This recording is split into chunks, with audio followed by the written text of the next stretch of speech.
I think if I hear you call me Becky one more time, six-pack, I'm gonna pop your tops. All six of them.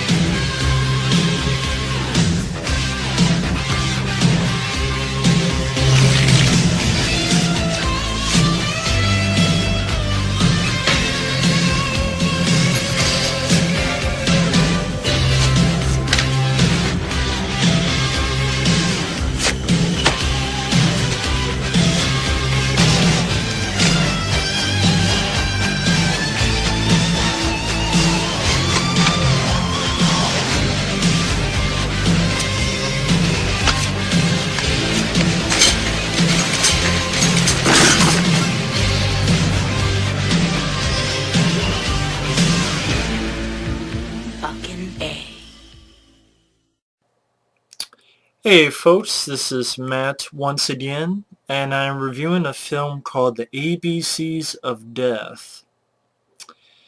A film I had heard people talk about, like I know an 80s slasher. I think the first time I heard of this film, he mentioned it. And then I think Freaky Fucking Friday, he mentioned this movie. And I saw the trailer, and the trailer looked peculiar. And the idea of it interesting. And after watching it, it's one of those, I don't know. I'll say right here, I had a more interesting time than, say, VHS. It's an interesting idea. The thing is,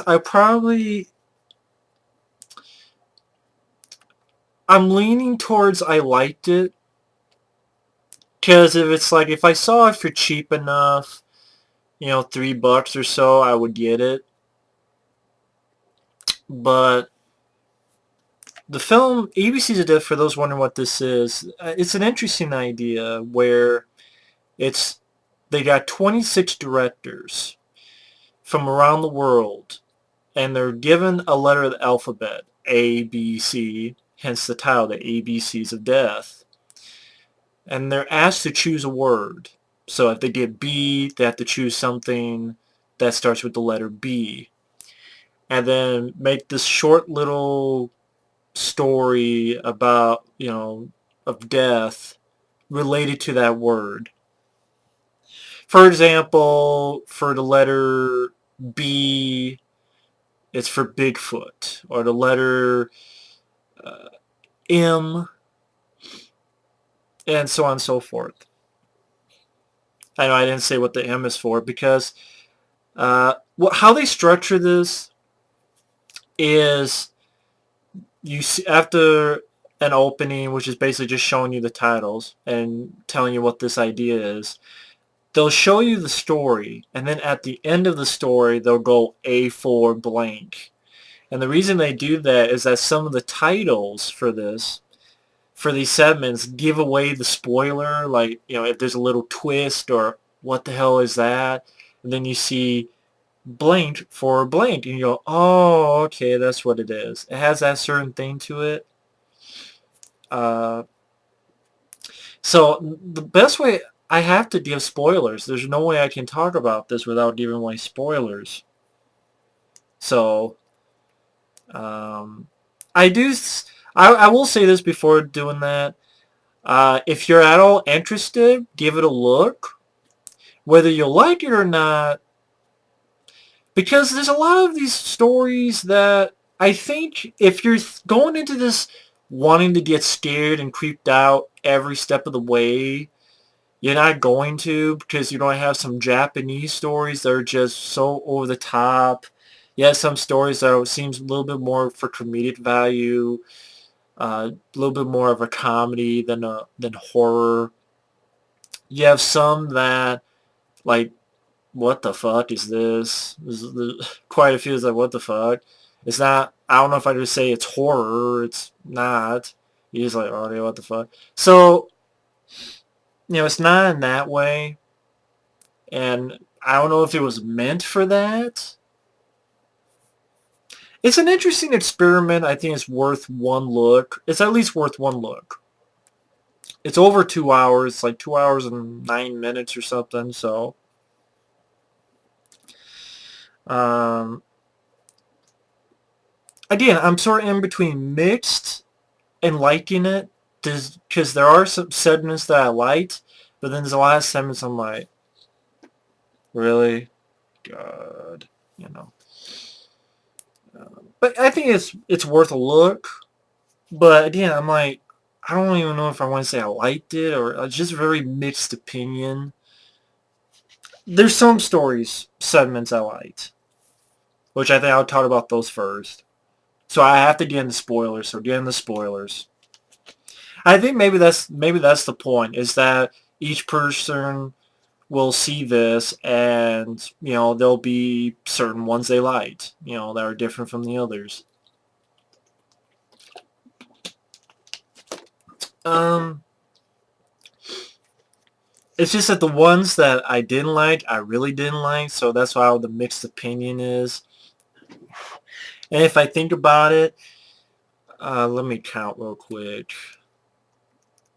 1, 2, 3, 4, 5, 6, 7, 8, 9. Maybe about 10. Maybe about 10 or 11. Maybe around 11 stories that I liked out of 26. So almost half I liked, and then half I liked. Then there were some like, and then there's some I just really didn't like. So that's why it's kind of like a mixed bag for me.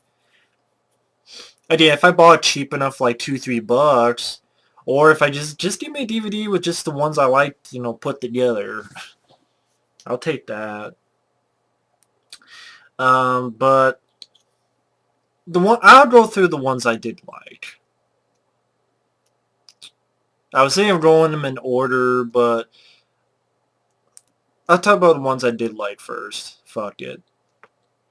I liked D, which is for Dogfight.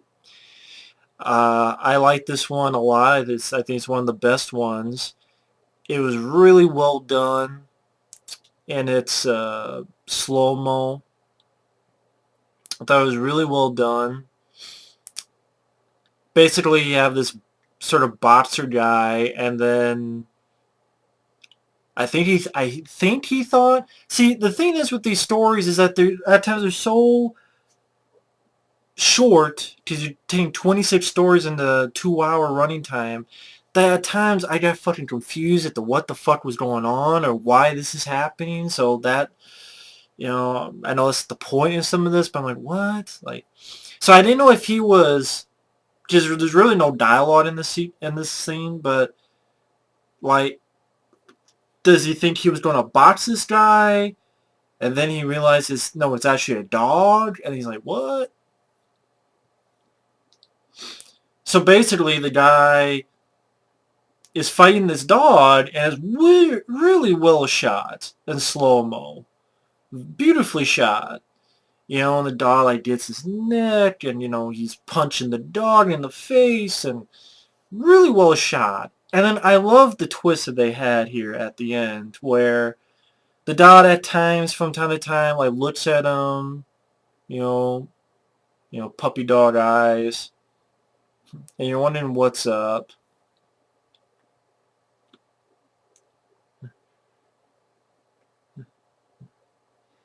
And what you find out is the boxer guy, has this dog tags. And then you see like a poster over here, a lost poster, and it's the dog, and you realize, oh my god, this is the dog that this guy lost. And this dog was taken. This big fat fucker abused his dog to fight his, ultimately, it's like, oh my god, this big fat fuck had this dog and was treating this dog poorly, for fights. And, it's like they both realized that, oh my god, you're my owner. Oh my god, that's my dog, who was lost. because you see a picture of lost dog, and they both turn on the fucker who hurt the dog, and they both fuck the guy up, and I like that. Oh shit, I thought that was the best, one of the best stories. I thought that was really well done, beautifully shot. I kind of feel shitty now for giving that spoiler away, but I said I have to talk with spoilers with it. I really enjoyed that. Let's see. I enjoyed H for, it's called hydroelectric diffusion. I thought this was just interesting. Basically, what they do is they take these characters, what do you call them, furry, anthropomorphic characters. Kind of like if people wore like fursuits, but well done fursuits. Like one's like a bulldog, and it's like almost like it's World War II, and he's watching this. What the fuck is a fox, a vixen, shows her titties, and I'm like, okay, I'm fine with that. Titties are titties. Titties are titties. Titties! As Miguel Nunez Jr. would say, Return Limited documentary. Titties. Titties. And does like this cartoon stuff, but it's live action. And like you find out that she's actually a Nazi and trying to kill him. And she gets the come up that's on the Nazi and fries her ass, electrocutes her ass. I don't know, it was kind of like interesting. I'm like, okay, a little bit different than some of the other stories. I thought, okay, a little bit different, a little bit interesting. Yeah, not really horror. Can't really say that's a horror story, but it was interesting to watch. And I'm like, okay, interesting. Wasn't downbeat like the Dogfight story. Both not downbeat and both interesting and different. I'm like, okay, I like those two stories. I liked M for Nuptials because this is more of a comedy one than a horror one. Because like this guy gets this bird for this woman, his girlfriend, and the bird says, it's one of those talking birds. Like a parrot, or I forget what fucking bird it was. It goes, will you marry me? Will you marry me? But then the fucking bird doesn't stop talking, and oh, God, what was the dialogue? Basically, the bird keeps fucking talking, so now finds out that the guy's cheating on her. Because, like, the bird's repeating all the stuff it heard where this guy was with this woman. It's like, oh, give it to me more. Give it to me more. And so the woman gets pissed and kills him. I thought it was actually funny. But it was, like, more black comedy. I thought that was pretty funny. So that's why. Again, not really horror, I guess. But I had fun with it. I liked Q for Quack, because it's about this director. Basically, it's sort of I thought it was actually clever. This director didn't know what the hell to do with the letter Q. He's like, oh my god, I'm doing this a.b.c. of death, and I don't know what to do with this letter Q. What should we do? And it's like, well, we're gonna film this segment for this new movie, a.b.c. of death. We only got this little money. What are we gonna do? Oh, let's just we could kill something for real. We could kill like an animal. So they're going to kill this duck. It's like, oh, let's try it cute, though. Ah, it fucking bit me. So they're trying to shoot it, and they can't fucking do it. What's going on? And they fucking accidentally shoot each other, and, the bird gets away, and it's cute for Quack. I thought that was actually pretty funny. Again, not really horror at all, but, again, I thought it was pretty funny. Maybe it's not supposed to be horror. It's called a.b.c. of death. There is death. I thought that was actually pretty funny. R for Removed is interesting, but I was kind of confused. There's like someone who is fucked up in a hospital bed, and they're taking pieces of skin off of his back, but then it's like his piece of skin is fucking film. And I'm like, okay, did they put the film in him, or is he growing film? And it's called R for Removed. Is he growing film? It's an interesting idea with some good makeup effects. And basically the guy gets pissed and fucks some people up. He like takes his finger or something and puts it in a gun. Uses it as a bullet? I'm like, that's fucking Cronenberg shit or something. But then I didn't understand the ending to the story. It's like he goes to a fucking train, he pushes it, he collapses, and then it fucking rains blood. And I'm like, what the fuck? Like, yeah, I'm stupid. It's over my head. I didn't know what the fuck was going on. So I saw some interesting ideas, but what the fuck happened? I like T for toilet. But again, the removing the skin, was it what was it in? Is he growing this film? Like what? I didn't understand. But I saw some interesting ideas. T for toilet. That was basically a claymation. It's a claymation one.